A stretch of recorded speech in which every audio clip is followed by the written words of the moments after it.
महाभारत काल की बात है। एक बार श्री कृष्ण और बलराम किसी जंगल से गुजर रहे थे। चलते चलते काफ़ी समय बीत गया और अब सूरज भी लगभग डूबने वाला था। अंधेरे में आगे बढ़ना संभव नहीं था। इसलिए कृष्ण बोले, बलराम हम ऐसा करते हैं कि अब सुबह होने तक यहीं ठहर जाते हैं। सुबह होते ही हम अपने मंजिल की ओर बढ़ चलेंगे। बलराम बोले, पर इस घने जंगल में हमें खतरा हो सकता है। यहाँ सोना उचित नहीं होगा। हमें जाग कर ही रात बितानी होगी। अच्छा, हम ऐसा करते हैं कि पहले मैं सोता हूँ और तब तक तुम पहरा देते रहो, और फिर जैसे ही तुम्हें नींद आए तुम मुझे जगा देना, तब मैं पहरा दूंगा और तुम सो जाना। कृष्ण ने यह सुझाव देख के बलराम जी तैयार हो गए। कुछ ही पल में कृष्ण गहरी नींद में चले गए। तभी बलराम को एक भयानक आकृति उनकी ओर आती दिखी। वो कोई राक्षस था।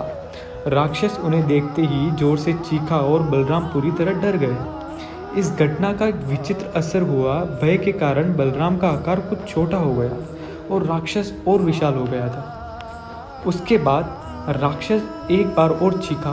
पुनः बलराम डरकर कांप उठे। अब बलराम और भी सिकुड़ गए और राक्षस पहले से भी बड़ा हो गया। राक्षस धीरे धीरे बलराम की ओर बढ़ने लगा। बलराम पहले से ही भयभीत थे और उस विशालकाय राक्षस को अपनी ओर आता देख जोर से चीख पड़े, कृष्णा, और चीखते ही वही मूर्छित होकर गिर पड़े। बलराम की आवाज़ सुनकर कृष्ण उठे। बलराम को वहां देख उन्होंने सोचा कि बलराम पहरा देते देते थक गए और सोने से पहले उन्हें आवाज़ दे दी। अब कृष्ण पहरा देने लगे। कुछ देर बाद वही राक्षस उनके सामने आया और जोर से चीखा। कृष्ण जरा भी घबराए नहीं और बोले, बताओ तुम्हें इस तरह क्यों चीख रहे हो, क्या चाहिए तुम्हें? इस बार भी श्री कृष्ण के साहस के कारण उनका आकार कुछ बढ़ गया और राक्षस का आकार कुछ घट गया। राक्षस को पहली बार कोई ऐसा मिला था जो उससे डर नहीं रहा था। घबराहट में वह पुनः कृष्ण पर जोर से चीखा। इस बार श्री कृष्ण नहीं डरे और उनका आकार और भी बड़ा हो गया, जबकि राक्षस पहले से भी छोटा हो गया।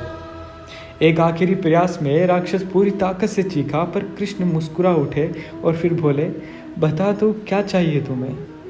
फिर क्या था, राक्षस सिकुड़कर बिल्कुल छोटा हो गया और कृष्ण ने उसे हथेली में लेकर अपनी धोती में बांध लिया। फिर कमर में खोस कर रख लिया उसे। कुछ ही देर में सुबह हो गई थी। कृष्ण ने बलराम को उठाया और आगे बढ़ने के लिए कहा। वे धीरे धीरे आगे बढ़ने लगे। तभी बलराम उत्तेजित होते हुए बोले, पता है कल रात में क्या हुआ था? एक भयानक राक्षस हमें मारने आया था। रुको रुको, बलराम को बीच में टोकते हुए कृष्ण ने अपनी धोती में बंधा राक्षस निकाला और बलराम को दिखाते हुए बोला, कहीं तुम इसकी बात तो नहीं कर रहे हो? हाँ यही है, पर कल जब मैंने इसे देखा था तो ये बहुत बड़ा था। ये इतना छोटा कैसे हो गया? बलराम आश्चर्यचकित होते हुए बोले। कृष्ण बोले, जब जीवन में तुम किसी ऐसी चीज़ से बचने की कोशिश करते हो जिसका तुम्हें सामना करना चाहिए, तो वो तुमसे बड़ी हो जाती है और तुम पर नियंत्रण करने लगती है। लेकिन जब तुम उस चीज़ का सामना करते हो जिसका सामना तुम्हें करना चाहिए, तो तुम उससे बड़े हो जाते हो और उसे नियंत्रित करने लगते हो। दोस्तों, ये राक्षस दरअसल हमारी ज़िंदगी में आने वाली चुनौतियाँ हैं। अगर हम इस चुनौतियों को टालते हैं तो ये बड़ी बड़ी होती जाती है। आखिर में ये कंट्रोल करने लग जाती है। इसलिए हमें इनका साहसपूर्ण सामना करना चाहिए ताकि हम उन पर काबू पा सकें। इस प्रकार चुनौतियों को डट के सामना करने से वे छोटी हो जाती है, जिससे हमें आसानी से उन पर नियंत्रण कर सकते हैं और सफल हो सकते हैं। यही कहानी का सार है। अगर आपको वीडियो अच्छी लगी हो तो लाइक, शेयर एंड सब्सक्राइब ज़रूर कीजिए। राधे राधे। जय श्री कृष्ण।